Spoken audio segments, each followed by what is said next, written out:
Hey everyone, welcome back to my YouTube channel. My name is Caitlin Hill. If you are new here, hit that subscribe button and like and share this video. Okay, so we just had Mother's Day yesterday, so this is fresh on my mind. Motherhood, wow. It is so totally not what I was expecting whatsoever, which is so funny because it's the one thing that I knew that I wanted in my life. From 9 years old, I remember my cousin had a daughter and I was holding her as a little baby, and I remember thinking right then and there that I want to be a mom one day, and that carried on with me for my whole life. And so whenever people were like, what do you want to be when you grow up, I always wanted to say a mom, but I never felt like I could actually say that. Like, I always felt I had to be like, I want to be a designer, or I want to be a, I don't know, singer, or something that was separate from motherhood. And yes, I do sing and I am a designer and I love those things. Those are my passions, but my true calling, I believe, is being a mother. So I do think it's really important to like encourage young girls, if they feel like that's what they want to be when they grow up, to like say, I want to be a mom. It is the most important job in the world. And if you are a mother, you know that. It's like when people are like, what do you do? I'm like, I have 3 kids. Like I love having my podcast and my YouTube channel and all of these platforms that I can be creative on. But my true job, first and foremost, is being a mom. That is the most important thing in running a household. You know, buying food, making food, doing laundry, making sure my kids are good and are living their best lives. It takes up a lot of my mental headspace, most of my mental headspace, and time and energy, and it's so important. It's so beautiful to be able to give that to my kids, and I'm so incredibly grateful for that I've been able to choose that path. When I first had my daughter Safia, I remember thinking to myself, how am I meant to ever go back to work now? It didn't make sense to me. And before that, I had been working 9 to 5 in a design job that I loved, but I couldn't quite figure out how I was meant to then go back to something like that after having a child. And I totally know that that's very common for a lot of women. That's can be the only option sometimes. So I'm very grateful that I've been able to create this channel, create this platform where I'm able to be with my kids and still follow the things that I'm passionate about. And motherhood, birth, tapping into our best selves as women is something that I am super, super, super passionate about. I definitely had no idea what it meant to be a mom before becoming a mom. Even though it was something that I wanted more than anything in the whole entire world, and it was something that I always knew from such a young age, I actually had no idea what it entailed whatsoever. And there is no guidebook to motherhood. There's no one telling you exactly what it's like. Like, all I ever heard was that it's really hard and that it's amazing, but it's really hard for someone to understand until they're actually a mother what it's like, because there's nothing else comparable to it in the whole wide world. So, there was also like a lot of fear stories, a lot of negativity that was being put into my mind, especially in my first pregnancy.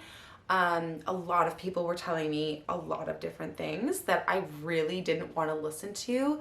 And I would actually come home from a long day of being out in the world. I'd come back to Matisse and I would just start sobbing, because I was like, people told me so much stuff about what it's like to give birth and have kids. And I felt like people would just unload on you if you don't, if you're not already a mother.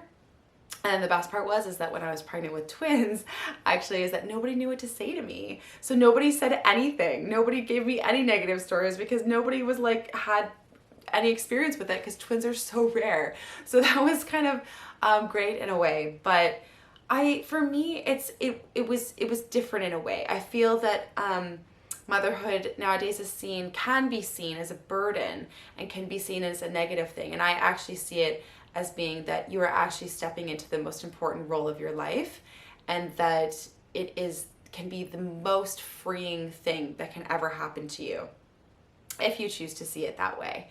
And for me, that's what it's been. It's been such an incredibly beautiful experience.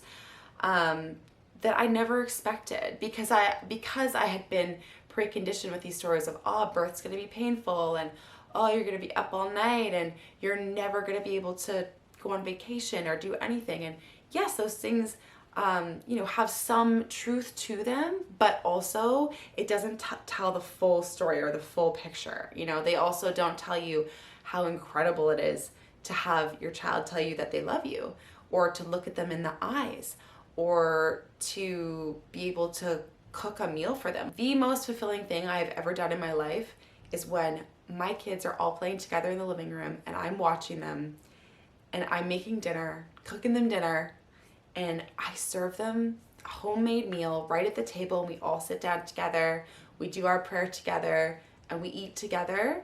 There has nothing that's been more fulfilling to me than that. That is everything to me. And I really think that we've been sold this idea that we're meant to have that fulfillment from a career or a job. And yes, there can be great fulfillment with those things, but there is a deep sense of purpose that comes from being able to raise your children. And I did not know that, that was going to be a part of motherhood. I also didn't know how non-stop it was gonna be. Like, you can't even fathom. I think even if you have a pet, like I had a cat growing up, and yeah, I'd feed her once a day, and I'd leave her alone, and I'd always come back to her. But like, I remember that feeling of first having a child and being like, oh my God, like I am responsible for this human. There is nobody else who is. I mean, obviously other than Matisse, but I think especially because I was breastfeeding, there was just this kind of deep responsibility that I felt was something I'd never experienced before, to be like, whoa, like I can't just like go away for a day and she's gonna be okay. Like, I'm responsible for her staying alive. And that's a crazy feeling, that I was not prepared for. Also, the lack of sleep is definitely something that I've had to adjust to, and it's been challenging. Okay, recently, like I have Safia is 6, the twins Elio and Remy are 3, and we still are having broken sleep. Okay, the girls all run into the bed in the middle of the night. Matisse and I are still trying to figure this out. Okay, so there's no like it's not like I'm here with all of the answers, kind of what I'm trying to say. But I will say that it amazes me the amount of things that I'm able to do on very little sleep, especially when the twins were little and I was up multiple times in the night, like every 2 hours, breastfeeding them, and I would still get up and like be ready to go the next day. Like, it's incredible. It's incredible what you're able to do on very little sleep as a mother. So that's definitely something, I was not expecting it to be as hard as it actually is and as challenging. But again, it's like, it's so rewarding at the same time that you're like, of course I'll do this. Like, of course I'm going to do that. Of course I'm going to wake up in the night. Like, there's no questions about that. So I definitely wasn't expecting to be so shifted and moved and changed after giving birth. Both my births were very different. My first was in a hospital with Safia. My second birth was at home with the twins. I had an unassisted free birth for them. And to have experienced both is very interesting. I definitely walked away from my first birth feeling like there was something wrong with me and that my body was broken, it was a difficult thing for me to carry into the beginning of my mothering journey and the beginning of my mothering experience. And after my second birth with the twins, I just felt so empowered and so whole and so good about mothering. My postpartum after that experience was like a dream. I had a 3-year-old and then twins that I was looking after, and I felt so healed after that experience. So I definitely didn't realize how important birth was and how much that is shifting the future of your experience, really. Like, if when I look back on it now, I'm like, oh, I'm so happy that I did that. Like, past me didn't know that future me would be like, that was the best decision of my life. A lot of the way that I look at motherhood now is, am I playing the short term game right here, or am I playing the long game? And when I can look at all of the choices that I'm making in that way, it helps me a lot, because sometimes, yeah, turning on the TV for a couple of minutes feels good in the moment, but if you're looking 20 minutes down the road, it can be a disaster. And just with making any decisions, like with really simple things, like if my children are having really big emotions, getting down on the floor with them and talking them through it, or maybe not even talking, maybe just being there and holding space while they go through that, is going to have much better effects on their long-term development, rather than if I just, met them at their level of where they're at. So it's always, am I playing the short-term game, or am I playing the long-term game? What game am I playing? And going back between those two things have made a world of difference in my mothering experience. So that's a huge thing that I've learned. I've also just changed completely as a person, because because it was something that I wanted for so long, I have this very strong sense of fulfillment that I don't need anything else. Like I'm already grateful. I already have everything that I need, because I have my daughters and my girls and my husband. And that is such a beautiful feeling. And I feel like I have such a better sense of humanity and how people care about their kids. I didn't understand how the love that went into caring for your kids before having them. And now I feel like I connect with every single mother on the planet, because I know that the love that they have for their kids. And I understand that now. And I feel that it's very important, to change the world. Like as mothers, we can change the world. Look, we're bringing children into this world. We're choosing how we decide to raise them. And that becomes the future. That becomes the future of our society. And so how we're choosing to do that has a ripple effect on the rest of the world. Something that I used to say when I first had started having kids was that I used to say, I don't have time for that. I don't have time for that. I don't have time for that. I don't have time for that. And that's actually not the truth, is that I have all the time in the world.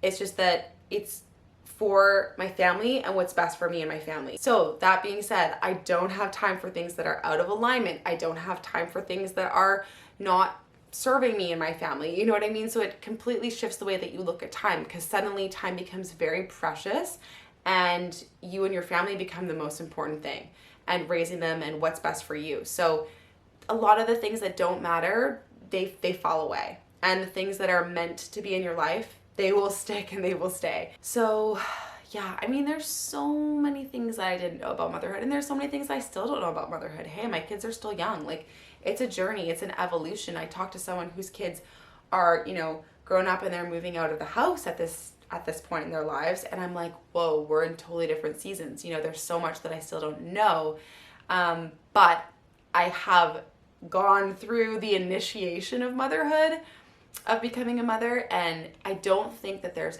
any preparation that you can do to prepare for that initial initiation to stepping into motherhood. You can do all the prep in the world, and yes, there is so much you can do. You can absolutely influence your birth and what your mothering experience is going to look like, but that initial thing that each woman has to go to at the very beginning there, of letting go of her matron self to becoming her mother self, is very specific and different to every woman. So it's something that I definitely went through, and it was hard. It's hard to let go of having that freedom in a different sense. I feel very free now, because I think I've had more kids, but that initial one definitely switches things into like, whoa, my life isn't just about me anymore. And that can be a hard pill to swallow in the beginning. But then you start to be like, oh my gosh, no, there is so much freedom within this new world, within this new role, that it just shifts and changes. And I feel that it gets better and better and better. The more that I'm am in this journey, the more amazing that it is. And I just love being a mom so much. And I'm honored to be mothering my daughters, and to be experiencing this journey and this role, and it's beautiful. It's absolutely beautiful. Thank you so much for watching this week's video. If you haven't already subscribed yet, hit that subscribe button and like and share this video. Ciao for now. Mwah.